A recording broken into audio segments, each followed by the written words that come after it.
modification clause on all the permits that it issues and all everything from alcohol license on up. There's a clause in there that says, if we get sued,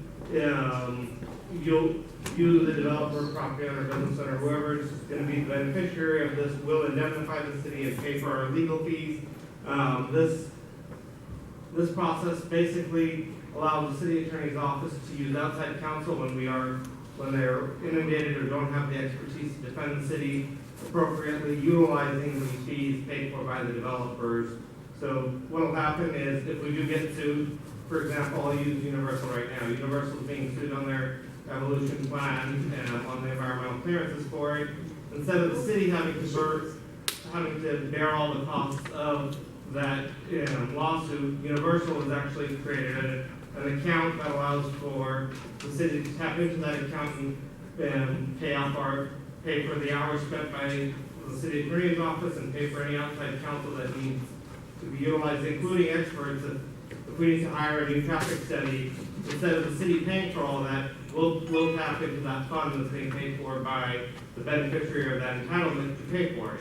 Now, if the developer sues us because we denied their project, we don't have a backstop to do that. So the biggest concern that people have is that there is no other way, you're getting paid on one end to cover our legal fees and not the other, but we're not going to be saying, okay, community group that's been opposing this, you're going to pay for these legal fees. That's just a part that the city will take on, and we'll pay for the legal fees on that front. But when there is a beneficiary of this, the developer, the builder, whoever it is, they should be held responsible to pay for the legal fees and the legal costs associated with that. That's what the process is. Yeah, that's what the process has been, but this is just codifying it and allowing the city attorney to use outside counsel when they feel that it's appropriate. Carl, I'm just curious, if there is no backstop for the residents to collect from, then wouldn't it encourage the city to just continue to approve where they can get money to defend themselves? No, we do what we and our legal counsel feel is the most legally defensible option out there. If there is something that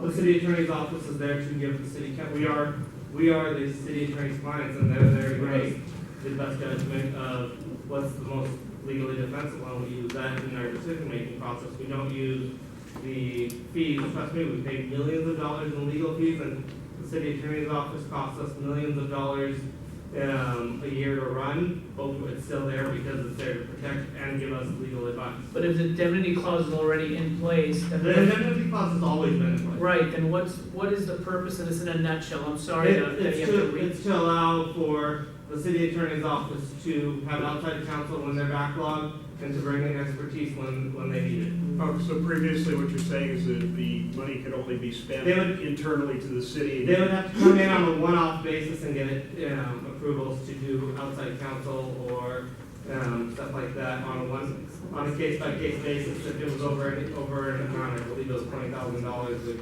legal fees can add to that pretty quickly nowadays. So the expertise that you're seeking isn't contained within the That's the call of the city attorney's office at that point, whether they feel that they have the expertise or not. I'm not going to tell the city attorney's office whether they. I'm just wondering why the change has come. This is It's codifying a process. It's simplifying it so that rather than have to fill out the forms every single time you need an expert, it's. Yeah, and you're not gonna have the best, the brightest land use attorneys and stuff on the city attorneys. Roles anyway, because they And I get think more what money. it was a threshold that previously was set at an amount, and I'm not exactly sure what that threshold was for legal counsel, but it was set at an amount decades ago. Kind of like When our it made party sense, but it doesn't make sense anymore. Okay, that makes a whole lot of sense and addresses a few concerns I had for various and sundry good reasons. Thank you. I'm glad you're still here. Okay, so anything else? Comment number 10? The comments? Anybody else from the board? Okay, closing comments for me is, thank you all for coming. Thank you for caring. I think I said that to the other people. We need backup. It can't just be us for everything. So anybody who wants to volunteer for something, go to our website we have a lot of things that don't take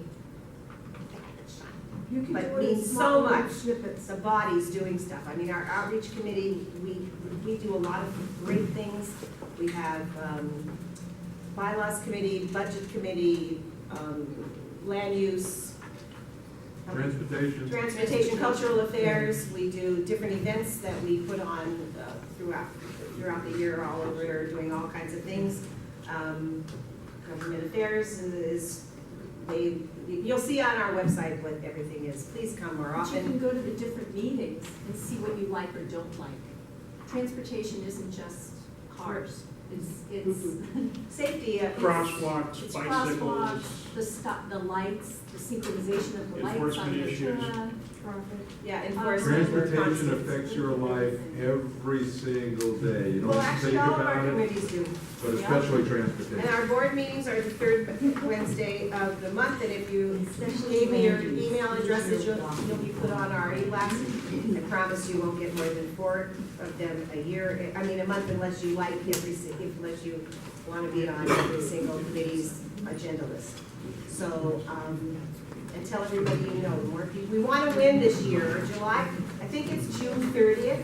Whatever neighborhood council has the most people on their e-blast list gets money.